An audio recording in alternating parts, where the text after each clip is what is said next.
शंकर भगवान की जय। नमः पार्वती पते हर हर महादेव हर हर महादेव हर हर महादेव।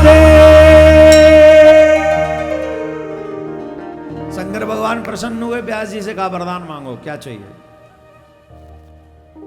बोले महाराज आप भक्त भगवान की लड़ाई में हमारी पत्नी बड़ा कष्ट पा रही है, कृपा करो कुछ तो ऐसा करो जिससे हमारी पत्नी को संकट से मुक्ति मिले। शंकर भगवान बोले हम जाएंगे तभी तुम्हारी पत्नी कष्ट मुक्त होगी, हम जा रहे हैं और ये आशीर्वाद दे के जा रहे हैं तुम्हारा पुत्र बहुत बड़ा ज्ञानी होगा। बहुत तब चले गए। शंकर भगवान प्रस्थान किया। व्यास जी महाराज ने कहा सुख अब तो आ जाओ। शंकर भगवान गए, बोले हम नहीं आएंगे। बोले अब क्यों नहीं आओगे? बोले जैसे ही आएंगे ये माया हमको पकड़ लेगी, ये माया हमको पकड़ लेगी। बोले अब कब आओगे? बोले जब मायापति स्वयं आज्ञा करे कि माया हमको नहीं सताएगी तब। अच्छा एक बात बताओ, बक्सर में रहकर भी कथा में कोई जो नहीं आए वो किसके चक्कर में नहीं आए? जोर से बोलो। अरे महाराज हम तो आना चाह रहे थे पर करें क्या, एक रिश्तेदार आ गए। अरे महाराज हम तो आना चाह रहे थे पर करें क्या, दुकान पे कोई नहीं था। अरे महाराज कब से प्रतीक्षा कर रहे थे कि 9 तारीख आएगी तो बक्सर में हम कथा सुनने जाएंगे, पर ऐसी टेंशन हो गई घर में कि अब आ नहीं पा रहे। ये सब चीजें क्या हैं? यही माया है। और जिन पर माया प्रभावी है वो मानव कथा से वंचित हो जाते हैं, और जिन्हें कुछ ही देर के लिए सही भगवान माया से मुक्त कर देते हैं वो कथा मंडप में आके बैठ जाते हैं।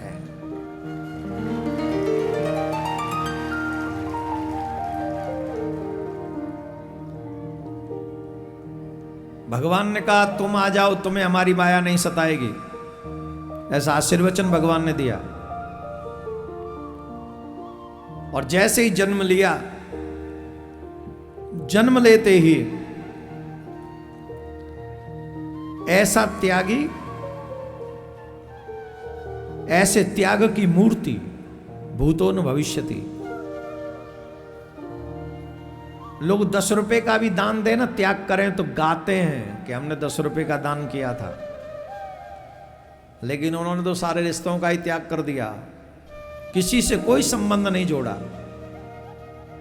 यम प्रवजन्तुम अनुपेतम अपेत कृत्यम द्वैपायनो विरह कातर आजुहाव पुत्रेति तन्मय तया तरवो विनेन्दुम तम सर्वभूत हृदयम मुनिमानतोस्मि। पुत्रेति पुत्रेति पुत्रेति, पुत्र रुको, पुत्र रुको।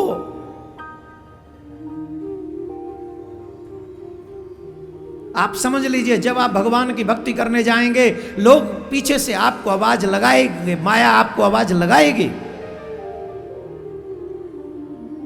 ऐसा कौन सा मनुष्य है जिस पे काम नहीं है? एक वो लोग हैं जो काम के लिए राम को छोड़ देते हैं, एक वो लोग हैं जो राम के लिए काम को छोड़ देते हैं। ताली बजाने से पहले सोचो व्यक्ति श्रेष्ठ कौन सा, काम के लिए राम को छोड़ दे या राम के लिए काम को छोड़ दे? जोर से बोलिए, जोर से बोलिए। राम के लिए वो काम किसने किया?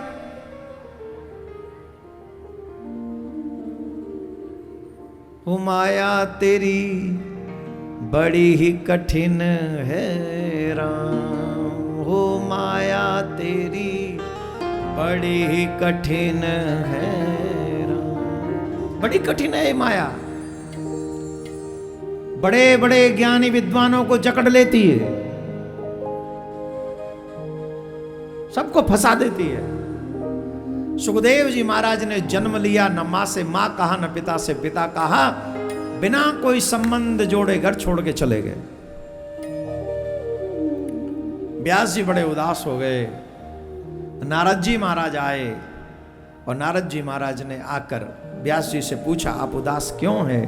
तो नारद जी से कहा, इतने ग्रंथों की रचना की पर महाराज मन को शांति नहीं मिल रही है अभी ना। तब उन्होंने कहा, अरे एक ऐसा ग्रंथ रचो जिसमें संत भक्तों की, भगवान के चरित्रों की चर्चा हो। अरे भगवान के भक्तों की बड़ी महिमा है, उस महिमा का वर्णन करो, उसी से संसार का उद्धार होगा। मैं तुम्हें पूर्व जन्म की बात सुनाता हूं। मैं पूर्व जन्म में एक दासी का पुत्र था और अहम पुरातीत भवे भवम मुने, दासी पुत्र था, संतों के यहां ना जाना। तो संतों की सेवा करने का मुझे सौभाग्य मिला, और जब संतों की सेवा करने का सौभाग्य मिला तो वहीं से मेरा कल्याण हुआ। ध्यान से सुनिए, सेवा किसको कहते हैं? आज मनुष्य सेल्फिश होता जा रहा है। हाँ जी कि ना जी? आज के मानव के जीवन में मां बाप की भी कोई वैल्यू नहीं रही, औरों की तो तब करेगा।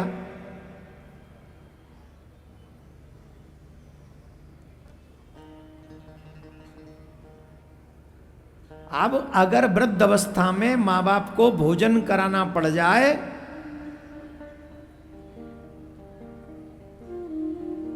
तो मां बाप पे एहसान करते हैं हम लोग। दवा दिलवानी पड़ जाए तो ये समझो जैसे हृदय फट गया। अब जिनके हृदय में मां बाप के लिए इतना भाव है तो समाज के लिए, धर्म के लिए कितना भाव रहा होगा। फिर वो गौ माता के लिए कैसे सोचेंगे? वो तो बिल्कुल नहीं सोचेंगे। कुत्ते पाल लेंगे घर में, उन पे चाहे 2-4 हजार रुपये महीने के लगाने पड़ जाए, कुत्ते पालेंगे।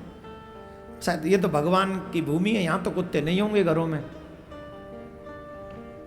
बक्सर में तो नहीं है कुत्ते, मतलब घरों में, बाहर तो मैंने भी देखे होंगे, होगा ही, घरों में तो नहीं कुत्ते।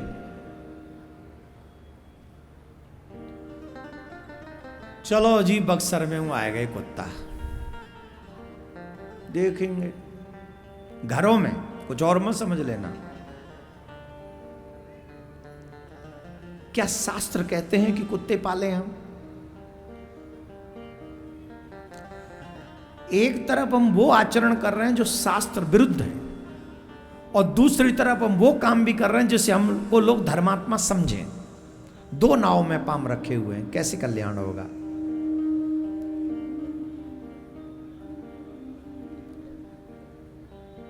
हम लोगों ने कुत्ते घर में पाले हुए हैं।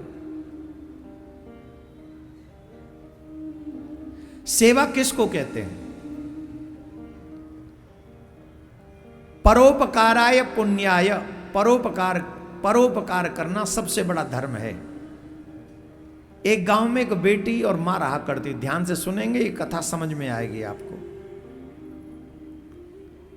सुनाऊं कि नहीं? मैंने देखो भजन नहीं सुनाया इसलिए तो मैं। कुत्ते पालने वालों को परोपकार की भाषा समझनी चाहिए। गाय के नाम पे हमारे लिए कितनी कितनी बुरी बातें ये लोग बोलते हैं, और दुर्भाग्य देखो 100 करोड़ लोग जिसे मां कहते हैं, उस गौ माता का अपमान सोशल मीडिया पे लोग करते हैं। ये गौमूत्र पीने वाले लोग हमें ज्ञान देंगे। अरे हम भाग्यवान हैं कि हम लोग गौमूत्र पीने वाले, हम ऊंट का मूत्र पीने वाले नहीं हैं। हम कितने भाग्यवान हैं। जिस गौ माता में 33 कोटि देवी देवता बसते हैं, हम उस गौ का मूत्र पीते हैं। ऊंट में कौन सा देवता बसता है जरा बताओ, जिसका मूत्र तुम लोग पीते हो? कौन सा देवता बसा उसमें, बोलो? गौ में कितने देवता बस रहे हैं, हमसे गिन लो, आके सुन लो। और शास्त्र प्रमाणम। हेलो, ये फेसबुक या ज्ञान नहीं, व्हाट्सएप ज्ञान नहीं। वेद से कहो वेद से बताएंगे, पुराण से कहो पुराण से बताएंगे, रामायण से कहो रामायण से बताएंगे, गीता से कहो तो गीता से बताएंगे, और तुम जो भाषा समझोगे उस भाषा में बताएंगे। आज तो जाओ हमारे पास कि गौमूत्र पीने से क्या लाभ होता है। शास्त्रों में लिखा है 100 वेदज्ञ ब्राह्मणों को जिमाने के बाद जो फल मिलता है वो एक देसी गाय को भोजन करा के, पेट भर के भोजन कराने से उससे भी ज्यादा फल मिलता है। और तुम ताली क्यों धीरे बजा रहे हो? तुमने थोड़ी पार राखे कुत्ता,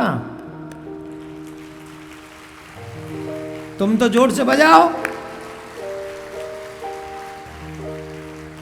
अच्छा बताओ, गऊ पाल रखी है कि कुत्ता? किस किस के घर में गऊ है? एक बात बताएं, जिनके घर में गऊ हैं नोट कर लो, तुम यहां भी दुख नहीं पाओगे और तुम वहां भी दुख नहीं पाओगे। गौ माता तुम्हारा साथ वहां भी निभाएगी, वहां भी।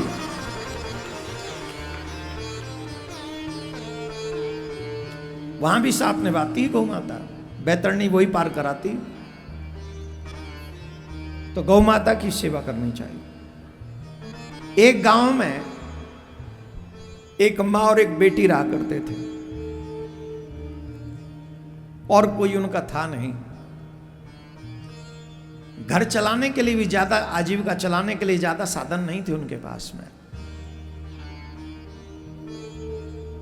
मां वयोवृद्ध थी, बेटी युवान थी। एक दिन भोर हुआ, बेटी उठी, बुहारू लगाने लगी अपने छोटे से घर में। तो उसके घर में एक चिट्ठी, एक पत्र पड़ा हुआ मिला। उस पत्र को पढ़ा उसने। उस पत्र में लिखा था, बेटी मैं भगवान हूं, आज मैं तेरे घर आऊंगा, मेरा तुझसे मिलने का बड़ा मन है।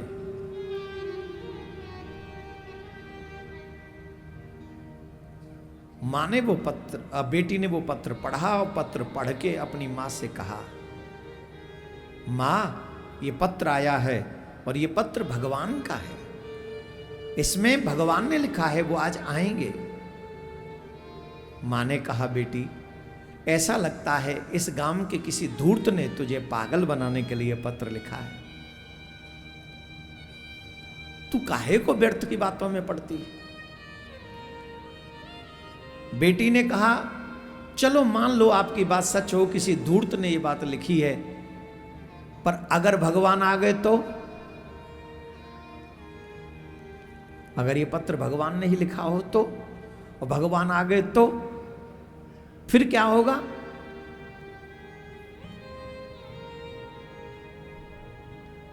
मां बोली, तू क्या चाहती है? बोले, भगवान के आने की तैयारी करो, क्या पता भगवान आ जाए। और मुझे तो लगता है पॉजिटिव वाइब्रेशंस है मॉम, माताराम, भगवान आएंगे। घर में कुछ ज्यादा था नहीं, बहुत कम धनराशि थी, 200-250 रुपए उनके पास में थे।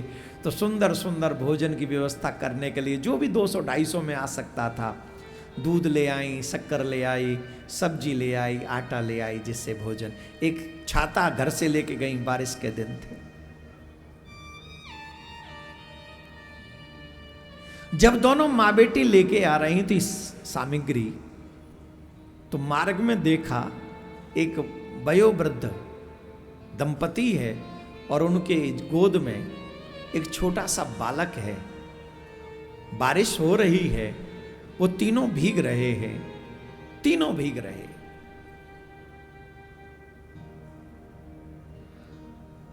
मां से कहा, मां तुम घर चलो, मैं आती हूं। अब तू कहां जा रही है? बोले, मैं दोनों से मिल के आती। अरे बारिश में कहां जाएगी? मां तुम चलो, मैं आती हूं।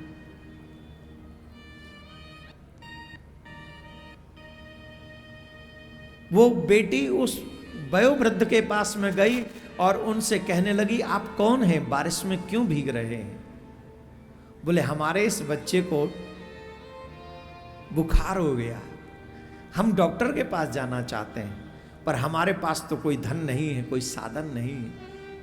भूखा है ये बच्चा, कुछ खाने को नहीं है। बिटिया क्या हमें कुछ खाने को देगी? अब उस बिटिया को लगा कि खाने की वस्तु तो मुझ पे है, पर ये तो मेरे भगवान के लिए है। ये जो भगवान आने वाले हैं, ये वस्तु तो भगवान के लिए है। अगर मैं ये नहीं दे दूंगी तो मैं भगवान को क्या खिलाऊंगी? भगवान जब आएंगे तो। फिर उस बिटिया को लगा कि भगवान जब आएंगे तब की तब देखेंगे, उन्हें तो मैं मना लूंगी, पर इस बेचारे को कैसे मनाऊं? तो उसने अपने जितनी भी सामग्री भगवान के भोग के लिए लाई थी वो उन दोनों को दे दी कि इस बच्चे को बना के खिला दो। और जो 50 रुपए बचे थे वो भी दे दिए कि इस डॉक्टर को इस बच्चे को दिखा लो, और लो बारिश में मत भीगो, ये छाता भी ले जाओ। उन दोनों वयोवृद्धों ने बहुत आशीर्वाद दिया। ऐसे बच्चे कहाँ होते हैं आज के युग में। हम आशीर्वाद देते हैं, तुम जुग जुग जियो, जुग जुग जियो, जुग जुग जियो, भगवान तुम पर कृपा करे। बेटी अपने घर वापस आई तो बेटी की माँ ने कहा, कहाँ रह गई थी उनसे इतनी देर बतराती हुई? बोले माँ उनसे बात कर रही थी। ले अभी घर में आई हूं तो देख एक और पत्र मिला, अब ये पत्र किसका? देखियो इसमें क्या लिखा है।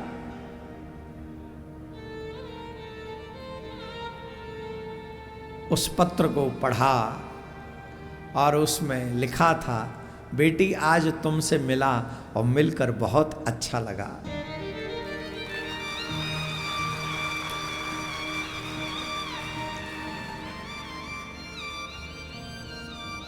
तुम्हारे हाथ की सामग्री पाकर बहुत आनंद आया, बहुत अच्छा लगा, बहुत अच्छा। और तुम्हारा छाता लेके जा रहा हूं। बेटी चिंता मत करना, ये छाता नहीं, ये धर्म की सुरक्षा है। तूने हमारी सेवा करी है, ऐसे ही धर्म छाता बनकर तेरी सदा सेवा करेगा, तेरी रक्षा करेगा।